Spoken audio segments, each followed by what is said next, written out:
ये टूरी गोरी नारी होए होए, ये टूरी गोरी नारी दिखत है कुंवारी, गोठिया लेती सेक भाखा मोर संग माँ।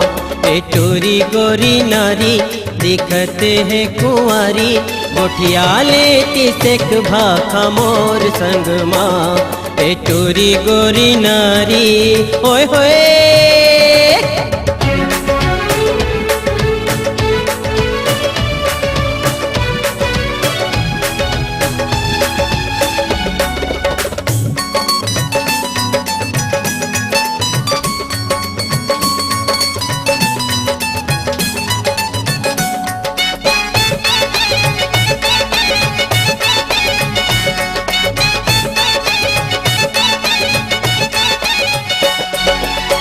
चाल हवे नागिन जैसे रेंगत है मटक के, कनिहाले बेनी झूले भागत है छटक के।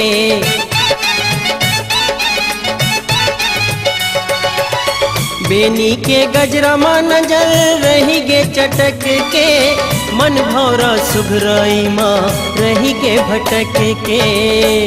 नहीं मारो मैं लबारी होए होए, नहीं मारो मैं लबारी, धरे है ये बीमारी, रंग डारे हवे मोलारे माया के रंग माँ।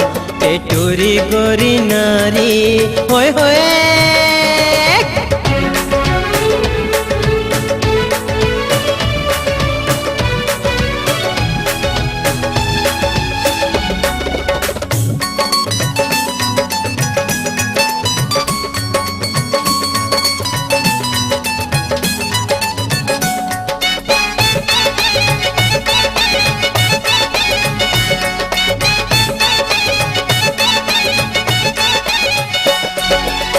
कजरेली आँखी माया जे हवे काजल, चूंदी उमड़े जैसे सावन के बादल।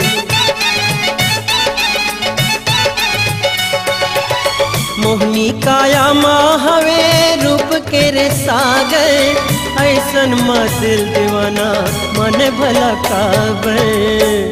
दुनु नैना कजरारी होए होए, दुनु नैना कजरारी लागे छुरी कटारी, मुहार जवानी भरे अंग अंग माँ। ये टूरी गोरी नारी दिखत है कुंवारी, गोठिया लेती सेक भाखा मोर संग माँ। ये टूरी गोरी नारी दिखत है कुंवारी, गोठिया लेती सेक भाखा मोर संग माँ। ये टूरी गोरी नारी होए होए।